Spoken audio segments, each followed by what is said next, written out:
සාදරයෙන් පිළිගන්නවා මගේ YouTube channel එකට. අද මම ඔයාලත් එක්ක කතා කරන්න බලාපොරොත්තු වෙන්නේ heat stroke කියන තත්ත්වය ගැන. වර්තමානයේ අපේ රටේ පවතින දැඩි උණුසුම් කාලගුණයත් එක්ක බොහෝ දෙනෙක් පීඩා විඳිනවා. සමහරුන්ට අධික මහන්සියක් දැනෙනවා, තවත් සමහරුන්ට ක්ලාන්ත ගතිය ඇති වෙනවා. නමුත් ඔබ දන්නවද මේ සියල්ලටම වඩා භයානක තත්ත්වයක් තිබෙන බව? ඒ තමයි heat stroke. එහෙම නැත්නම් අධික උෂ්ණත්වය නිසා ඇතිවෙන ආඝාතය. අද අපි මේ වීඩියෝවෙන් කතා කරනවා heat stroke කියන්නේ මොකක්ද? ඒක ඇති වෙන්න හේතු මොනවද? අපි කොහොමද ඒක වළක්වගන්නේ වගේ වැදගත් කාරණාවන් සම්බන්ධයෙන්. ඉතින් මේ වීඩියෝව අවසානයේත් එක්ක නරඹන්න. මොකද මේ තොරතුරු ඔබේ හෝ ඔබේ ආදරණීයකගේ ජීවිතේ බේරා ගන්න උදව් වෙන්න පුළුවන් නිසා. heat stroke කියන්නේ මොකක්ද? අපේ ශරීරයේ තියෙන්නේ පුදුමාකාර යාන්ත්‍රණයක්. සාමාන්‍යයෙන් අපේ ඇඟ රත් වුණාම දාඩිය දැමීමෙන් ශරීරය සිසිල් කරගන්න ස්වභාවික හැකියාවක් අපිට තියෙනවා. ඒ කියන්නේ self cooling system එකක් ක්‍රියාත්මක වෙනවා. නමුත් පරිසර උෂ්ණත්වය සෙල්සියස් අංශක 40ට නැත්නම් ෆැරන්හයිට් අංශක 104ට වඩා වැඩි වුණාම සහ වාතයේ ආර්ද්‍රතාවය humidity එක වැඩි වුණාම මේ සිසිල් කිරීමේ ක්‍රියාවලිය අඩපණ වෙන්න පුළුවන්. සරලවම කිව්වොත් ඇඟ ඇතුලේ තියෙන උෂ්ණත්වය යාමනය බිඳ වැටෙන්න පුළුවන්. එවිට ශරීර උෂ්ණත්වයේ පාලනයකින් තොරව ඉහළ යනවා. මෙන්න මේ තත්ත්වය තමයි අපි heat stroke කියලා හඳුන්වන්නේ. මේ සාමාන්‍ය හිරු රශ්මියට වඩා එහා ගිය මොළයට, වකුගඩු වලට, හදවතට ඍජුවම හානි කළ හැකි හදිස්සි වෛද්‍යමය තත්ත්වයක්. මොනවද රෝග ලක්ෂණ? heat stroke තත්ත්වයකදී ශරීරයට පෙන්වන ප්‍රධාන අර්ථුණු ඇඟවීම් කිහිපයක් තියෙනවා.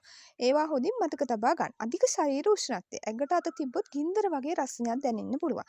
සමරතු වීම සහ වියලි බව. පුදුමයට කරුණක් තමයි heat stroke හැදුණු කෙනෙක්ට සාමාන්‍යයෙන් දහඩිය දමන්නේ නැහැ. සමිතාවත්ම වියලි. ව්‍යාකූල බව. කතා කරන දේ තේරෙන්නේ නැතිවීම, සිහිමද ගතිය හෝ කලබලකාරී ස්වභාවය. තදබල හිස රදය සහ කරකැවිලි. ඇස් අදුරු වී ක්ලාන්ත ගතිය ඇතිවීම. හුස්ම ගැනීමේ වේගය වැඩිවීම. හෘද ස්පන්දනය ඉතාම වේගවත් වෙන්න පුළුවන්. ඉතින් අවදානම් කණ්ඩායම් කවුද? ඕනෑම කෙනෙකුට මේ තත්ත්වය ඇති වෙන්න පුළුවන්. නමුත් වඩාත්ම අවදානම් සහිත පිරිස ඉන්නවා. ඒ තමයි කුඩා දරුවන් සහ වැඩිහිටියන්. ඔවුන්ගේ ශරීරයට උෂ්ණත්වය පාලනය කර ගැනීමේ හැකියාව අඩුයි. එළිමහනේ වැඩ කරන අය, පෙදරේරුවන්, මගී ප්‍රවාහන සේවකයන්, කම්කරුවන්, ගොවීන් වැනි අය. ක්‍රීඩකයන්, විශේෂයෙන්ම දහවල් කාලයේ පුහුණු වීම කරන අය. නිදන්ගත රෝගීන්, හෘද රෝග හෝ දියවැඩියාව ඇති අය වැඩිපුර ප්‍රවේශම් විය යුතුයි. ක්ෂණිකව ලබා දිය යුතු ප්‍රතිකාර මොනවාද? ඔබ අසල සිටින අයෙකුට stroke ලක්ෂණ පේනවා නම් වහාම මෙන්න මේ දේවල් කරන්න. සිසිල් තැනකට ගන්න. වහාම හුව සෙවණ ඇති වාතාශ්‍රය ලැබෙන තැනකට ගෙන යන්න. ඇඳුම් ලිහිල් කරන්න. තද ඇඳුම් ඉවත් කර ඇඟට හුලං වදින්න සලස්සන්න. ඇඟ තෙමන්න. අයිස් වතුර හෝ සාමාන්‍ය වතුරෙන් පෙඟ වූ රෙදි කඩකින් මුළු ඇඟම පිස දමන්න. කිහිලි සහ ගෙල ප්‍රදේශයට අයිස් පාර්සල් තැබීම වඩාත් සුදුසුයි.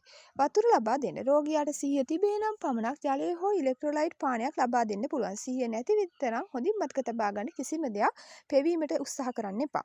ඒ වගේම තමයි සියල්ල කරන අතරතුර ඉක්මනින්ම ගිලන් රතයක් ඇදවලා හෝ වෙනත් ආකාරයකින් රෝහලක් වෙත රැගෙන යන්නත් අමතක කරන්න එපා. ඉතින් අපිට පුළුවන් මේක වළක්වා ගන්න මේ අවදානමෙන් මිදෙන්න කරන්න පුළුවන් පූර්වෝපායන් මොනවද කියලා අපි බලමු.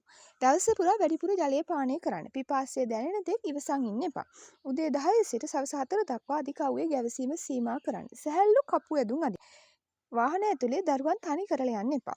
අධික උෂ්ණත්වය කියන්නේ අපි සෙල්ලමට ගත යුතු දෙයක් නෙවෙයි. මේ වීඩියෝව ඔබේ හිතවතුන් අතර බෙදා ගන්න, තව කෙනෙක්ට මේ පිළිවෙල දැන ලබන්න මේ වීඩියෝ එක ෂෙයා කරන්න අමතක කරන්න එපා.